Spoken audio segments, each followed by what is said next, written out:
आज जानिए यमराज कैसे प्राण ले जाते हैं।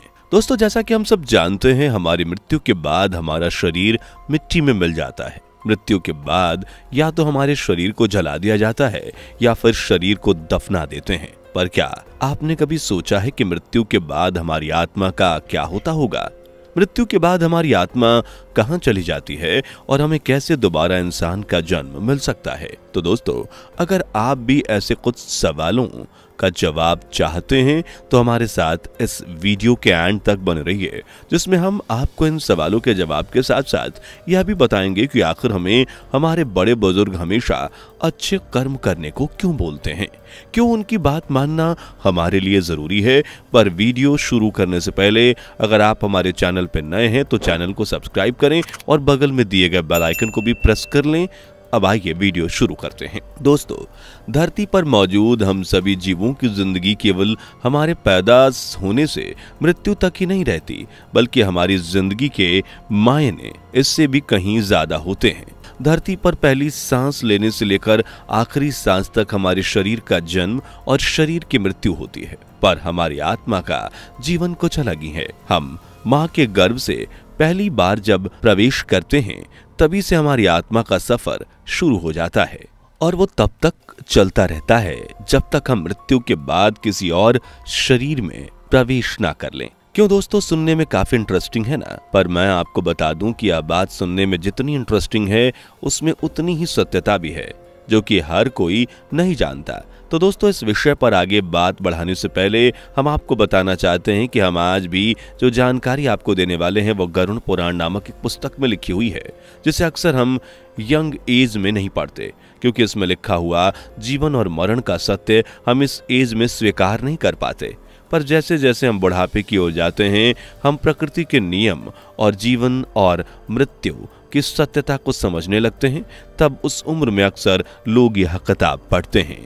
दोस्तों, अक्सर हम इंसान अपनी जिंदगी से परेशान होकर भगवान का दरवाजा खटखटाते हैं और अपनी जिंदगी से परेशान हुआ इंसान अक्सर यही मांगता है कि भगवान उसे इस दुनिया से उठा लें, यानी उसकी मृत्यु हो जाए, क्योंकि हम इंसानों को लगता है कि सारी परेशानियां इस धरती पर ही हैं। मृत्यु के बाद उन्हें किसी भी परेशानी का सामना नहीं करना पड़ेगा, जो कि बिल्कुल गलत है। जी हाँ दोस्तों, क्योंकि मृत्यु से केवल उसका शरीर ही खत्म होता है, बाद में आत्मा को बहुत लंबा सफर तय करना पड़ता है, वो भी अकेले। मतलब मृत्यु होने के बाद सिर्फ हमारा शरीर ही नष्ट होता है और हमारी आत्मा नष्ट नहीं होती। उसे शरीर से अलग होने के बाद कई कष्टों का सामना करना पड़ता है। दोस्तों, आपने यह तो सुना ही होगा कि हर जीव का धरती पर रहने का एक समय निश्चित होता है और वह समय पूरा होने के बाद उसे इस दुनिया को छोड़कर जाना ही पड़ता है, जो कि प्राकृतिक नियम है। और यह बात इंसान हो या जानवर सभी को मालूम होती है। पर फिर भी मृत्यु होने पर आत्मा खुद शरीर से बाहर नहीं आती, बल्कि यमराज के दूत आत्मा को लेने आते हैं, क्योंकि सांसारिक मोह माया में व्यक्ति इतना फंसा होता है कि वह स्वीकार ही नहीं कर पाता कि अब उसकी मृत्यु हो चुकी है। दोस्तों, गरुड़ पुराण के अनुसार जब किसी इंसान की आत्मा उसके शरीर से नहीं निकलती, तब वह आत्मा बहुत परेशान हो जाती है। आत्मा इस दुनिया में शरीर के साथ आई थी तो उसके शरीर में ही रहने की आदत है, जिस वजह से आत्मा बार बार शरीर में जाने का प्रयास करती है। पर अफसोस, आत्मा चाहकर भी शरीर में नहीं जा पाती। उसे अपने शरीर को यूं ही बेबस पड़ा देखकर बहुत दुख होता है। वह अपने परिवार वालों और आसपास वालों को बुलाने का बहुत प्रयास करती है। उस समय आत्मा इसी प्रयास में रहती है कि कोई तो उसकी पुकार सुन ले, पर अफसोस उसकी आवाज किसी को सुनाई नहीं देती और आत्मा धीरे धीरे परेशान हो जाती है और स्वीकार कर लेती है कि अब उसको यह धरती को छोड़कर जाना ही पड़ेगा। पर हम इंसान अपनी पूरी जिंदगी में मोह माया और सगे संबंधियों के साथ इतने जुड़ जाते हैं कि मृत्यु के बाद जब आत्मा इन सब से दूर जाकर अकेले रहने की सोचती है तो वह अकेलेपन की सोच ही उसे डरा देती है। वह रोती बिलखती हुई आत्मा यम के दूतों के साथ मृत्यु लोक के लिए निकल पड़ती है।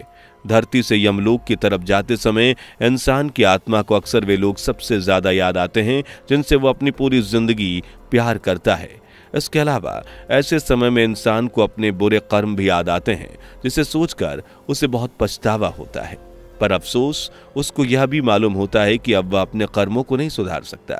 इसके अलावा सबसे ज्यादा दुख उस व्यक्ति की आत्मा को उन सभी बातों पर होता है जो कि वह अपनी जिंदगी में करना चाहता है पर वह कभी कर ना पाया। इसके बाद यमलोक में आने के बाद आत्माओं को अपने कर्मों के अनुसार दूसरा शरीर मिलता है।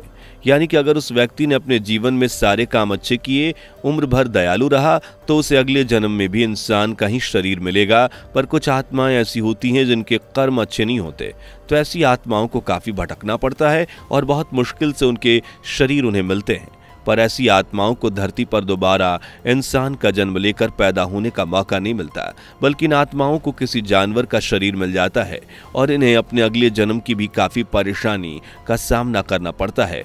इसलिए अक्सर हमारे बड़े बुजुर्ग हमसे अच्छे कर्म करने को बोलते हैं और उन्हें मालूम होता है कि हमारे कर्म ही हमारी आगे की जिंदगी डिसाइड करते हैं। तो दोस्तों, कैसी लगी आपको हमारी ये वीडियो? हमें कमेंट करके जरूर बताएं और जाते जाते वीडियो को लाइक और चैनल को सब्सक्राइब जरूर कर दें। धन्यवाद। Thanks for watching. दोस्तों, आपको स्क्रीन पर 2 और वीडियोस दिखाई दे रही हैं, जिसे देखने के लिए स्क्रीन पर क्लिक करें।